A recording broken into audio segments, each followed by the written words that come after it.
फैसला हो चुका था, साजिश तैयार थी। बस अब साजिश को अमली जामा पहनाना बाकी था। अपने रिश्ते को बचाने के लिए एक सहेली उस हद तक जाने को तैयार थी जिस हद की कोई हद ही नहीं थी। और फिर वो दिन भी आ ही गया जब एक रिश्ते को बचाने के लिए दूसरे रिश्ते को आग में झोंक दिया गया।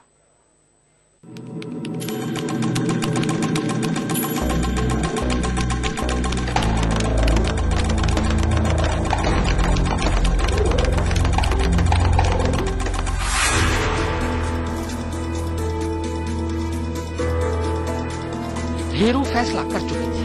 रागनी को पाने के लिए वो हर हद पार करने को तैयार थी और इसी तैयारी के साथ 11 अक्टूबर को वो रागनी से मिलने उसके घर पहुंच गई, ये बताने के लिए कि वो एक जरूरी काम से नैनीताल जा रही है, वही नैनीताल जहां प्रवीण रहता है।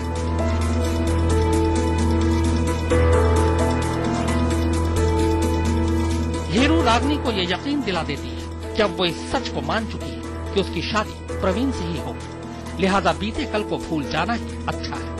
ये बात रागनी को बेहद सुकून देती है और यही रागनी एक बड़ी गलती कर बैठती है।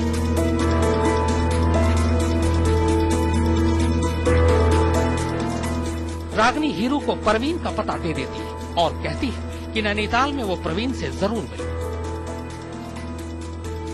रागनी को जैसे बस इसी का इंतजार था। वो शाम को अपने एक दोस्त और उसकी गर्लफ्रेंड के साथ नैनीताल के लिए रवाना हो जाती है।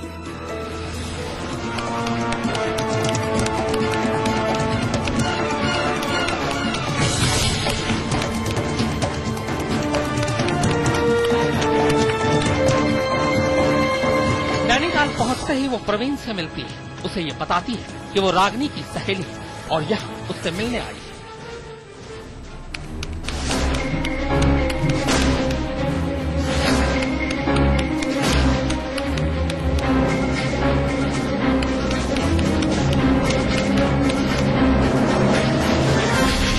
अगले रोज हीरू फिर अपने दोस्तों के साथ प्रवीण से मिलने पहुंचती है।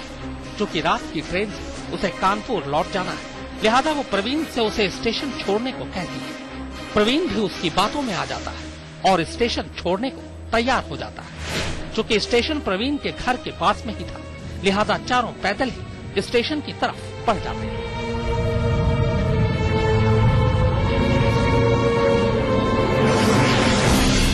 स्टेशन की दूरी कम थी और साजिश को अभी उसकी मंजिल तक पहुंचाने में थोड़ा वक्त था, लिहाजा हीरू ने अपने दोस्तों से कुछ आगे जाने को कहा और प्रवीण के करीब आकर धीरे धीरे उसके साथ चलने लगे। उसने प्रवीण से शादी के बारे में मीठी मीठी बातें शुरू कर उसका ध्यान पूरी तरह से बांट दिया। प्रवीण हीरू के मंसूबे और इरादे से पूरी तरह बेखबर स्टेशन की तरफ बस बढ़ा ही जा रहा था कि तभी एक सुनसान जगह पर अचानक हीरू को मौका मिल गया और फिर अगले ही पल प्रवीण जमीन पर गिर पड़ता है।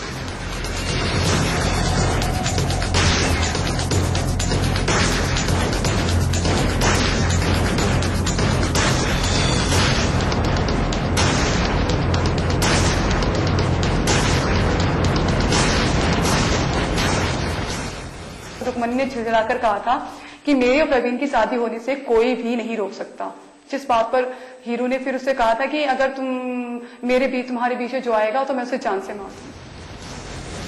जी हाँ, हीरू ने प्रवीण के सर का निशाना लेकर अपने हाथों से रिवॉल्वर का ट्रिगर दबा दिया था, वही रिवॉल्वर जो वो कानपुर से अपने साथ लेकर आई थी। प्रवीण के जिंदा रहते हीरू का रागनी को पाना मुमकिन नहीं था और हीरू का मानना था कि इसके अलावा उसके पास कोई और रास्ता ही नहीं था। गोली निशाने पर लगी थी और देखते ही देखते प्रवीण ने मौके पर ही दम तोड़ दी। दिल्ली से कैमरामैन पिनाकी सिंह और राजीव किशोर के साथ तंजीम हैदर, काशीपुर, आज।